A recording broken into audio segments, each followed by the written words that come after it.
Hello guys, আসসালামু আলাইকুম। Welcome back to my channel. কেমন আছো তোমরা? আশা করি সবাই ভালো আছো। আলহামদুলিল্লাহ, আমিও ভালো আছি। তো আমার শরীরটা বেশি একটা ভালো না, ঠান্ডা লেগেছে, জ্বর আসছে। তাও কিছু করার নেই, রান্না করতে চলে আসলাম। খেতে হলে তো রান্না করতেই হবে। তো কি রান্না করছি চলো তোমাদেরকে দেখাই। আজকে রান্না করব আমি কচু দিয়ে, পুঁই শাক দিয়ে। এটাকে গাড়ি কচু বলা হয়, কে কি বলো জানি না। তো চলো বেশি কথা না বলে রান্না করি। তো আমি রান্না করার জন্য কিছু উপকরণ নিচ্ছি। তো কি কি নিলাম দেখি। নিয়ে নিলাম পরিমাণ মতো ঝাল।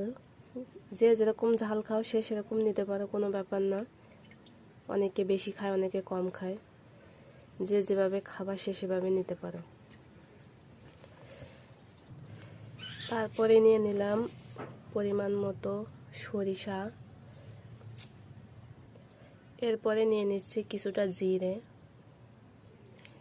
এরপরে নিয়ে নিলাম রসুন। তো এই উপকরণগুলো আমি ভালোভাবে পাটায় বেটে নেব। তো চলো রান্না বসাই। প্রথমে আমি একটা কড়াই বসিয়ে দিলাম। তো দিয়ে দিচ্ছি পরিমাণ মতো তেল।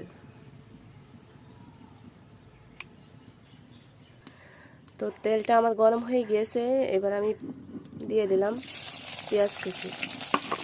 এরপরে দিয়ে দেব বেটে রাখা মশলাগুলো।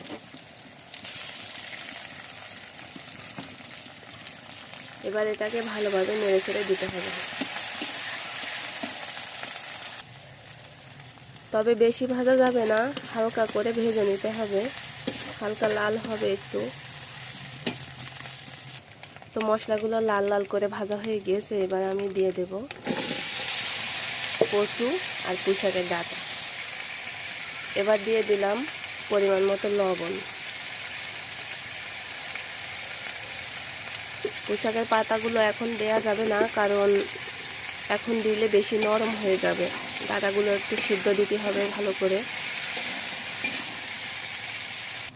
তো এগুলোকে ভালোভাবে নেড়ে ছেড়ে নিচ্ছি। এবার দিয়ে দেব কষানোর জন্য পানি। এবার দিয়ে দিলাম পরিমাণ মতো হলুদ।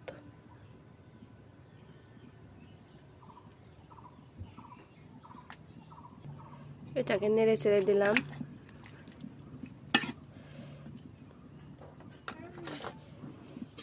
এবার ঢাকনাটা দিয়ে দেব কিছুক্ষণ সিদ্ধ হওয়ার জন্য। তো আমার ডাঁটা পুঁই শাক সিদ্ধ হয়ে গিয়েছে, এবার আমি পুঁই শাকের পাতাগুলো দিয়ে দেব।